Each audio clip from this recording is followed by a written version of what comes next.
শেষে বলছেন ওয়াল্লাহু বিমা তা'মালুনা বাসীর, আয়াতের শেষে, আর তোমরা যা করো আল্লাহ তা জানেন। এইটাকে আয়াতের সাথে মিলাবেন কিভাবে? তোমরা কে লোক দেখানোর জন্য দান করো এটাও আল্লাহ জানেন, তোমরা কে রবের সন্তুষ্টির জন্য দান করো এটাও আল্লাহ জানেন। এটা হলো এই কথার সাথে এই আয়াতের মিল। পরের আয়াতে আল্লাহ সুবহানাহু ওয়া তাআলা বলছেন আয়াওয়াদ্দু আহাদুকুম আন তাকুনা লাহু জান্নাতুম মিন নাখিলিন ওয়া আনাব। আচ্ছা, তোমরা কল্পনা করো তো যে একজন বৃদ্ধ মানুষ যে সারা জীবন পরিশ্রম করে একটা সুন্দর বাগান তৈরি করেছে, আল্লাহ এই উদাহরণ দিচ্ছেন, এবং এই বাগানে খেজুরের গাছ আছে, আঙ্গুরের গাছ আছে, নানা ফলমূলের গাছ আছে, এবং এই বাগানের নিচ দিয়ে নদী নালা প্রবাহিত পাশ দিয়ে, আর এটিই তার জীবনের একমাত্র সঞ্চয়, শেষ বয়সের আশ্রয়। আর তার ছেলে মেয়ে অনেক দুর্বল, অত্যন্ত দুর্বল। তার ছেলে মেয়ের জন্য একমাত্র এই যে বাগানটা সে তৈরি করেছে এটাই সম্বল। ঠিক এই মুহূর্তে একটা আগুনবাহী ঝড় এসে পুরো বাগানটা পুড়িয়ে দিল। এই উদাহরণটা আল্লাহ দিচ্ছেন। এই উদাহরণের অর্থ কি? উদাহরণের অর্থ হচ্ছে যদি এই বৃদ্ধ মানুষটি যুবক বয়সে এই ঘটনা ঘটতো, তাহলে সে আবারও চেষ্টা করে এরকম একটা বাগান তৈরি করতে পারত। কিন্তু এমন সময় এই আগুন এসে পুড়ে দিল যখন সে বার্ধক্যে পৌঁছে গেছে, শয্যাশায়ী, মৃত্যু শয্যায় শায়িত। এখন আর নতুন করে তার পক্ষে বাগান তৈরি করা সম্ভব নয়, আর তার সন্তানেরাও দুর্বল। তাহলে এই ক্ষতিটা কতটা ভয়াবহ তোমরা কি চিন্তা করতে পারো? এই কথা আল্লাহ সুবহানাহু ওয়া তাআলা কোরআন মাজিদে উদাহরণ দিয়ে বলতেছেন। তো এই উদাহরণের সাথে আমাদের দানের আলোচনায় আল্লাহ সুবহানাহু ওয়া তাআলা কি বুঝাতে চাচ্ছেন? আল্লাহ বুঝাতে চাচ্ছেন যে পরকালে নেক আমল হারিয়ে ফেলা এর চাইতে বেশি ভয়াবহ। আমি বার্ধক্য বয়সে আমার পুরো ব্যবসায়িক সাম্রাজ্য ধ্বংস হয়ে গেল, আমার পুরো কৃষি জমি ধ্বংস হয়ে গেল, এটা যতটা ভয়াবহ, পরকালে আমি আমার দুনিয়ার নেকি হারিয়ে ফেললাম এটার চেয়ে বেশি ভয়াবহ। দুনিয়াতে সালাত আদায় করেছি, সিয়াম পালন করেছি, দাওয়াতি কাজ করেছি, প্রতিষ্ঠান করেছি, মানুষকে সাহায্য করেছি, কিন্তু রিয়া, অহংকার, খোটা, মানুষের মনে আঘাত, জুলুম, এগুলো দিয়ে আমার এই আমলের বাগানকে আমি পুড়িয়ে দিয়েছি। দুনিয়াতে ক্ষতিগ্রস্ত হলে মানুষ নতুন করে চেষ্টা করতে পারে, কিন্তু মৃত্যু এসে গেলে নতুন করে আমল করার আর সুযোগ থাকে না। পরকাল থেকে পৃথিবীতে ফিরে আসার আর সুযোগ থাকে না। যে আমলের উপর ভরসা করেছিল সে, যে আমলের উপর ভরসা করে সে পরকালে উঠেছিল, পরকালে দেখছে তা পুড়ে ছাই হয়ে গেছে। তাহলে তার অনুতাপ ওই মৃত্যুসজ্জায় শায়িত ব্যক্তির চেয়ে বেশি হবে, যে তার মৃত্যুসজ্জায় দেখতেছে তার পুরো বিজনেস ইন্ডাস্ট্রি পুড়ে গেল, অথবা তার পুরো কৃষি জমি পুড়ে ধ্বংস হয়ে গেল। এই আয়াত শুধু দানের জন্য, দানের ব্যাপারে নয়, সকল নেক আমলের ব্যাপারে আল্লাহ সুবহানাহু ওয়া তাআলার পক্ষ থেকে সতর্ক, যে শুধু নেক আমল করেই তুমি ক্ষান্ত হয়ে গেলে না, ওই নেক আমলকে রক্ষাও করতে হবে। কি থেকে রক্ষা করতে হবে? রিয়া, অহংকার, জুলুম, মানুষকে কষ্ট দেওয়া, এগুলো থেকে বাঁচানোর মাধ্যমে ওই নেক আমলটাকে রক্ষা করতে হবে, যাতে পরকালে উঠে না দেখো যে পুড়ে ছাই হয়ে গেছে, তখন আর ফিরে এসে আমল করার সুযোগ থাকবে না। এই আয়াত থেকে আমরা কি শিখবো? এই আয়াত থেকে আমাদের জন্য যেটা শিখার, সেটা হচ্ছে আমরা এমন একটা আমল চিন্তা করি যে আমল আমি করি, কিন্তু ওই আমলটা আমারই কোনো আর এক আমলের কারণে নষ্ট হয়ে যাচ্ছে, এবং ওই আমলটাকে আমি কিভাবে বাঁচিয়ে রাখবো এটার পরিকল্পনা করি, যেন পরকালে আমার এই আমল ধ্বংস না হয়ে যায়। তারপরে আল্লাহ সুবহানাহু ওয়া তাআলা বলছেন, সবই দান কেন্দ্রিক আয়াত, ধারাবাহিক সূরা বাকারায়, ইয়া আইয়ুহাল্লাযীনা আমানু আনফিকু মিন তাইয়্যিবাতি মা কাসাবতুম। এতক্ষণ মোট 4টা উদাহরণ দিয়েছেন আল্লাহ সুবহানাহু ওয়া তাআলা। এতক্ষণ একটা উদাহরণ দিয়েছিলাম, সর্বপ্রথম জমিতে বীজ রোপণ করলো, 700টা হলো, যেন পরকালে বীজ রোপণ করলো আল্লাহ আরও বাড়িয়ে দিবে। 2 নম্বর উদাহরণ দিয়েছি আমরা কি, কেউ নিষ্ঠার সাথে দান করলো, যেন উঁচু উর্বর জমি, অল্প বৃষ্টিপাত হলেও যথেষ্ট, বেশি বৃষ্টিপাত হলে কয়েক গুণ বাড়িয়ে দিবে। তাহলে অন্তরে ইখলাস আছে, অল্প দান করলেও সমস্যা নেই, বেশি দান করলে তো নূরুন আলা নূর, 2 গুণ, 4 গুণ, 5 গুণ বাড়িয়ে দিবে আল্লাহ। 3 নম্বর উদাহরণ কি ছিল? একটা পাথর, সে পাথরের উপর মাটির আস্তরণ, বীজ রোপণ করলাম, বৃষ্টি এসে সব ধুয়ে মুছে সাফ করে দিল, এটা লোক দেখানো এবং খোটা দেওয়া। 4 নম্বর কি ছিল? বৃদ্ধ বয়সে দেখলো যে তার পুরো বাগান পুড়ে যাচ্ছে, পুরো বিজনেস ইন্ডাস্ট্রি পুড়ে যাচ্ছে, কিয়ামতের মাঠে উঠে দেখছে দুনিয়ার সব আমল বাদ হয়ে গেছে। এতক্ষণ যাবৎ আমরা এই 4টে উদাহরণ আল্লাহ কোরআনে তুলে ধরেছেন, আমরা আলোচনা করলাম। এবার আল্লাহ কি বলছেন? এবার আল্লাহ সুবহানাহু ওয়া তাআলা দান যে করবেন, আপনার সম্পদটা কেমন হওয়া উচিত, কি থেকে দান করবেন সেটার কথা বলছেন। ইয়া আইয়ুহাল্লাযীনা আমানু, হে ইমানদারগণ, আনফিকু, দান করো, মিন তাইয়্যিবাতি মা কাসাবতুম, তোমাদের উত্তম অর্জন থেকে, তোমাদের যে উত্তম রিজিক আছে সেটা থেকে দান করো। আমিম্মা খারাজনা লাকুম মিনাল আরজ, আর তোমাদেরকে আমি আল্লাহ মাটি থেকে যা উৎপাদন করে শস্য দানা দিয়েছি সেটার থেকে দান করো। ওয়ালা তায়াম্মামুল খাবিসা মিনহু তুনফিকুনা ওয়ালাস্তুম বিআখিযি, এত নিকৃষ্ট পচা ধচা অকেজো জিনিস দান করিও না যেটা তোমাদেরকে দিলে তোমরা নিজেরাই নিবে না। তোমাদেরকে যদি দেওয়া হয় তাহলে তুমি নাক ছিটকাবা। আং তুকমিদু ফি মানে নাক ছিটকানো, চোখ বন্ধ করে আসা। ওয়া আলামু, আর জেনে রাখো, আন্নাল্লাহ গানিয়ুন হামিদ, আল্লাহ মুখাপেক্ষী এবং আল্লাহ চির প্রশংসিত, সদা প্রশংসিত। তো এই আয়াতের মধ্যে আল্লাহ সুবহানাহু ওয়া তাআলা তাইয়্যিবাত, উত্তম, উত্তম মানে দুই দৃষ্টিতে উত্তম হতে হবে। এক, হালাল, হারাম ইনকাম, চুরি করা, ডাকাতি করা, দুর্নীতি করা, মিথ্যা বলে ইনকাম করা, অবৈধ উপায়ে ইনকাম করা, সুদের মাধ্যমে ইনকাম করা আল্লাহ গ্রহণ করবেন না দান, কারণ আল্লাহ নিজে পবিত্র, তিনি গ্রহণ করবেন না। দুই নম্বর কি, মানে কোয়ালিটিতে উত্তম। এই আয়াত যখন অবতীর্ণ হয় তখন মসজিদে নববীতে আহলুস সুফফা নামে একদল সাহাবী থাকতো, যাদের জন্য মদিনার মানুষেরা খেজুরের দানা এবং আঙ্গুরের দানা মসজিদে নববীতে ঝুলিয়ে যেত। তো এমনও মানুষ এই কাজ করত যে তার খেজুরগুলোর মধ্যে যেটা একটু হালকা পচা পচা ভাব হয়েছে, আঙ্গুরগুলোর মধ্যে যেটা হালকা পচা পচা ভাব হয়েছে, ওগুলো এসে এখানে ঝুলিয়ে দিয়ে যেত। তখন আল্লাহ সুবহানাহু ওয়া তাআলা আয়াত অবতীর্ণ করে বললেন যে এটা যদি পাল্টা তোমাকে দেওয়া হয় তুমি নিবা না।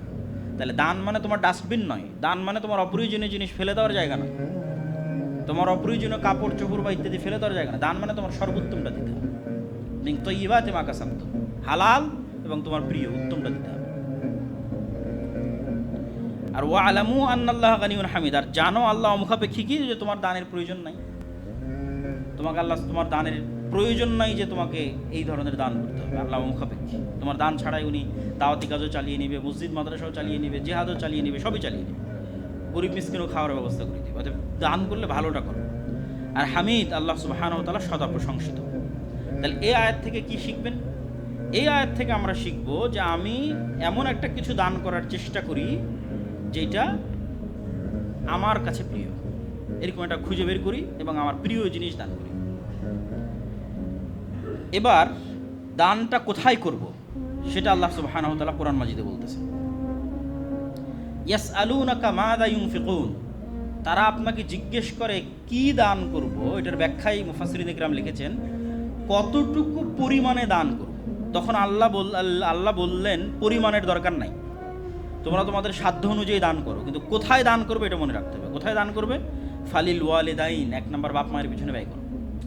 আমরা কোথায় ব্যয় করব বা কতটুকু ব্যয় করব, এটার উত্তরে আল্লাহ কতটুকু ব্যয় করব তার উত্তর না দিয়ে বলছেন কোথায় ব্যয় করবে সেটা ঠিক করো। এক নম্বর পিতামাতার পিছনে ব্যয় করো, ওয়াল আকরাবিন, নিকট আত্মীয়ের পিছনে ব্যয় করো, ওয়াল ইয়াতামা, এতিমদের পিছনে ব্যয় করো, ওয়াল মাসাকিন, মিসকিনদের পিছনে ব্যয় করো, ওয়াবনিস সাবিল, পথিকদের পিছনে ব্যয় করো, ওয়া মা তাফআলু মিন খাইরিন ফাইন্নাল্লাহা বিহি আলিম, আর তোমরা প্রত্যেক যে কল্যাণের কাজ করবে সেই কল্যাণের কাজ সম্পর্কে আল্লাহ জানে।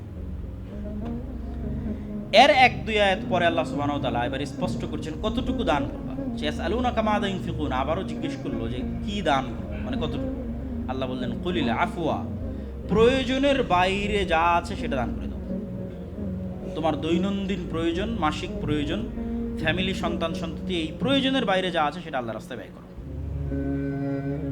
এবার এর পরের আয়াতে আল্লাহ সুবহানাহু ওয়া তাআলা দান করতে মানুষের অন্তরে যে বাধাগুলো তৈরি হয় সেটা নিয়ে আলোচনা করছেন। আল্লাহ বলছেন আশ-শাইতানু ইয়াইদুকুমুল ফাকর, এতক্ষণ যে দানের লম্বা উদাহরণ দিলাম, এবার হয়তো আপনি সিদ্ধান্ত নিচ্ছেন দান করবেন। তো দান করার যখন সিদ্ধান্ত নেবেন তখন শয়তান এসে আপনাকে ভয় দেখাবে। আল্লাহ বলছেন আশ-শাইতানু ইয়াইদুকুমুল ফাকর, শয়তান দারিদ্রতার ভয় দেখাবে, যে টাকা দিলে কমে যাবে, ছেলে মেয়ে কীভাবে পড়বে, ওইটা কিভাবে হবে, বাসা কিভাবে কিনবেন, জমি কিভাবে কিনবেন, ফ্ল্যাট কিভাবে কিনবেন, গাড়ি কিভাবে কিনবেন। ইয়াইদুকুমুল ফাকর, দারিদ্রতার ভয় দেখায়। ওয়া ইয়া'মুরুকুম বিল ফাহশা, শয়তান যেমন একদিকে দানের চিন্তা করলে দারিদ্রতার ভয় দেখায়, ওই জায়গাতেই শয়তান উল্টা আবার অন্যায় এবং অপব্যয়ের পথে খরচ করার আদেশ দেয়। যখন কক্সবাজার ঘুরতে যাওয়ার দরকার হয়েছে অথবা কোনো কিছু অপচয় করার দরকার হয়েছে, মার্কেটিং, শপিং, রেস্টুরেন্ট, তখন ওই শয়তানি আবার অন্তরের মধ্যে দিয়েছে আরে এত টাকা জমা করে কি হবে, একটু ঘুরে ফিরে শেষ করো না, একটু খেয়ে দিয়ে শেষ করো না। আল্লাহ কোরআনে এভাবে বলছেন।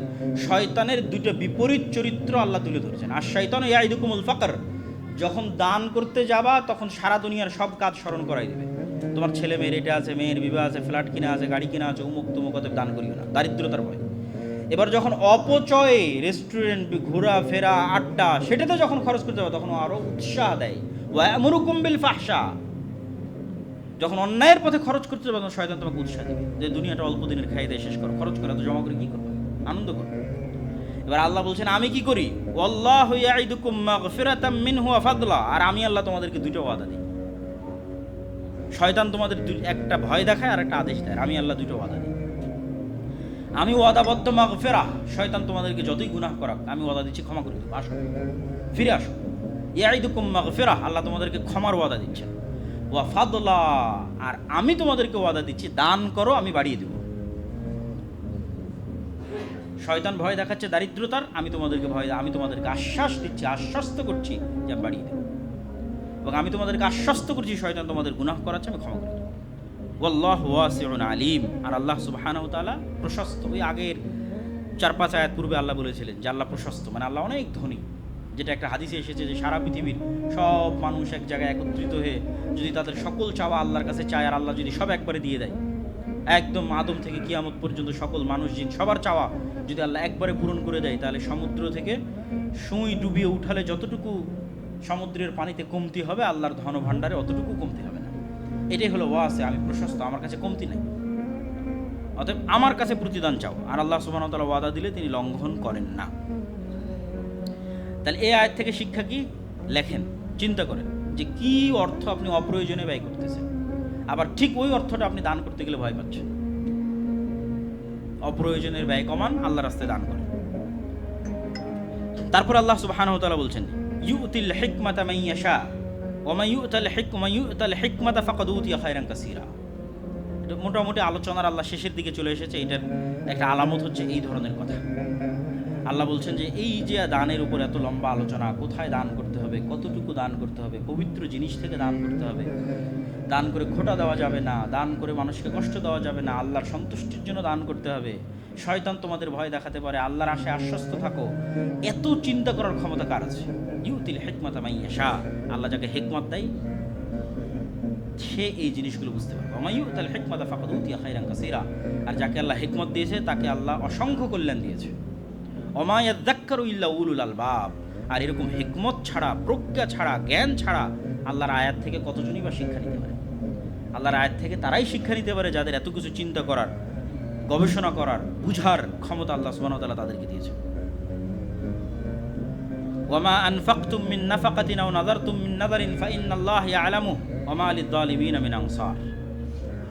তোমরা দান করো অথবা মানত পূরণ করো, আল্লাহ সুবহানাহু ওয়া তাআলা সেটা জানেন। ওয়া মা লিয-যালিমিনা মিন আনসার, আর জালেমদের কোনো সাহায্যকারী নাই। অনেক সময় মানুষের মনে হতে পারে যে আমি গোপনে দান করলাম, আল্লাহ হয়তো জানেন না।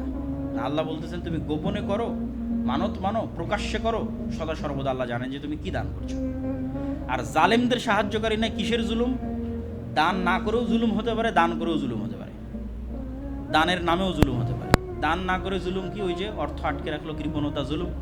আর দান করে জুলুম কি? তা তো আপনারা শুনলেনই, বিস্তারিত আলোচনা আল্লাহ করলেন যে দান করেও কিভাবে জুলুম হয়।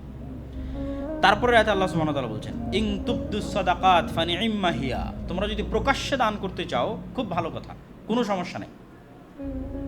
গোপনে রিয়ার ভয় বা ইত্যাদির ভয়ে গোপনেই দান করতে হবে, এটা যদি কেউ ভুল মেসেজ নিয়ে থাকে তাহলে আল্লাহ বলছেন ইন তুবদুস সাদাকাত ফানি'ম্মা হিয়া, যদি প্রকাশ্যে দান করতে চাও কোনো সমস্যা নাই। ওয়া ইন তুখফুহা ওয়া তুতুহাল ফুকারা, আর যদি গোপন রাখতে চাও এবং গোপনে দান করো ফাহুয়া খায়রুল লাকুম, তাহলে এটা বেশি উত্তম। প্রকাশ্যে দান করলে কোনো সমস্যা নাই, কিন্তু গোপন রাখলে বেশি উত্তম।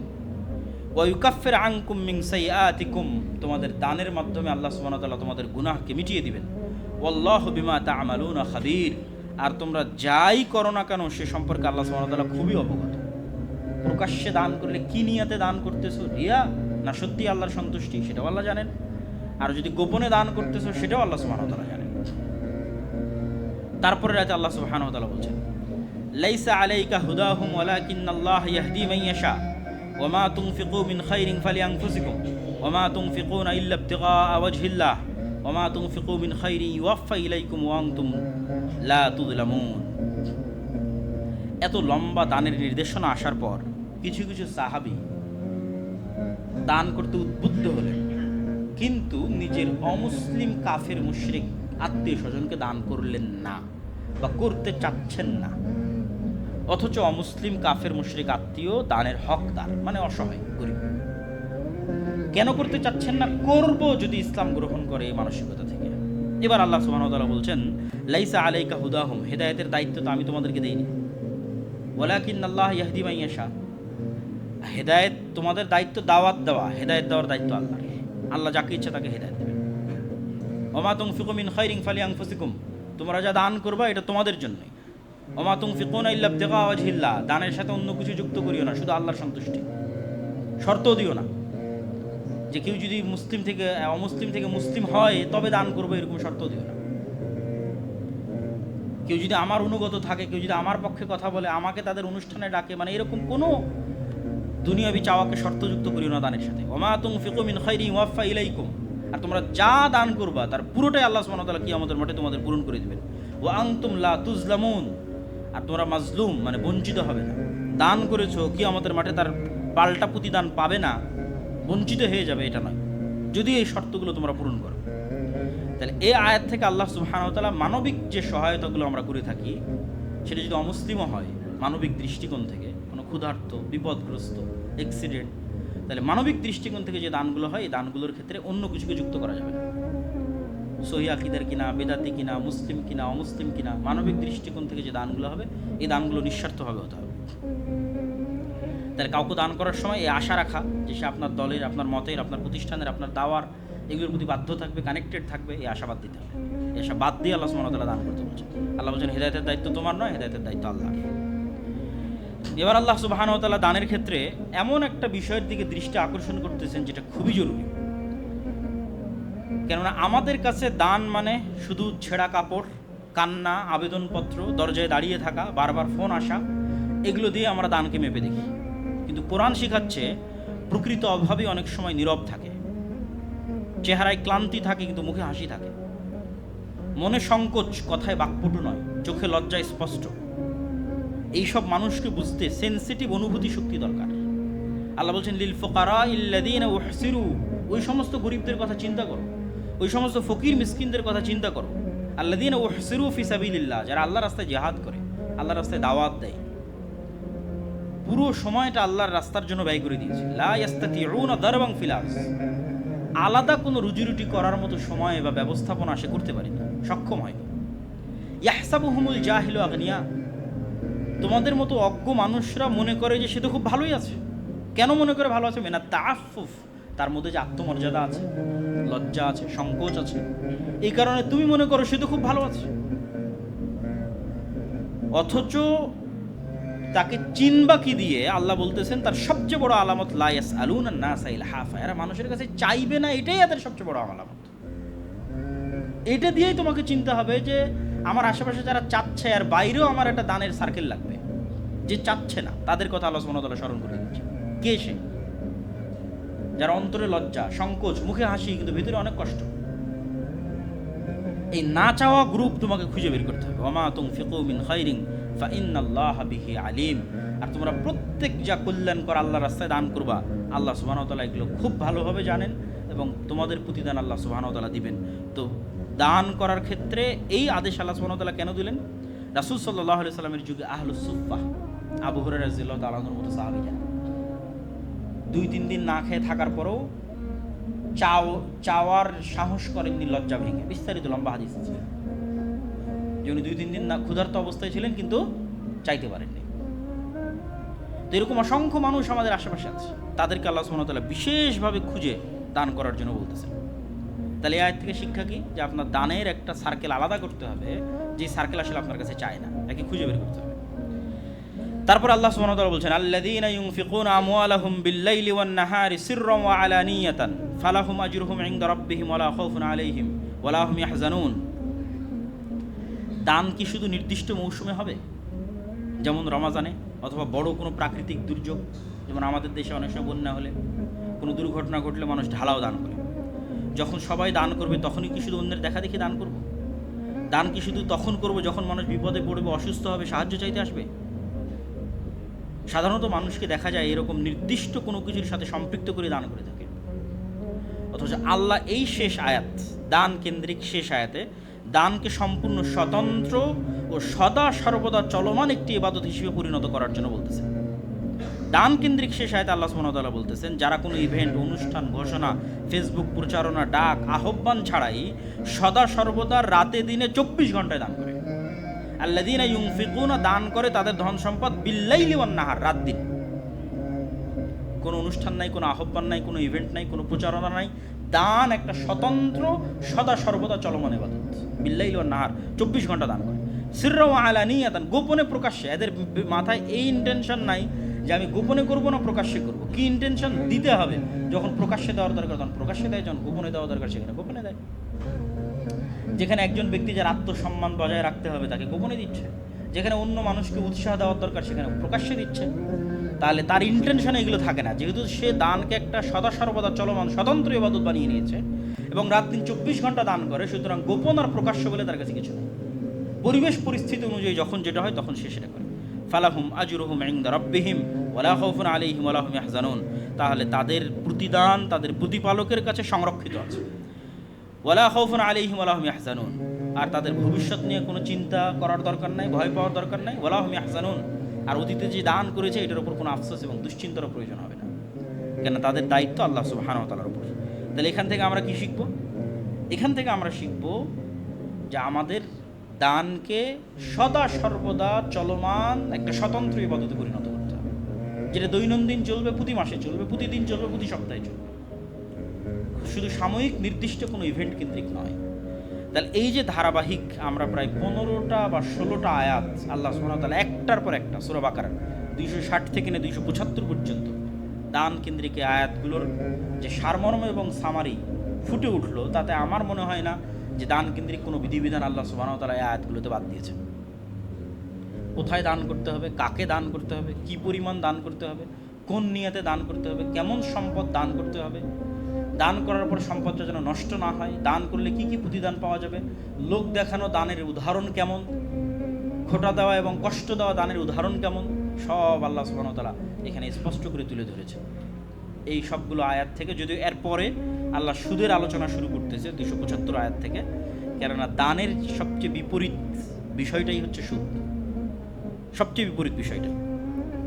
কেননা দানশীল মানুষ নিজের সম্পদ থেকে কিছু ব্যয় করে যেন অন্যের কষ্ট কমে, আর সুদখোর মানুষ অন্যের কষ্টকে নিজের আয়ের পুঁজি বানায়। Totally different.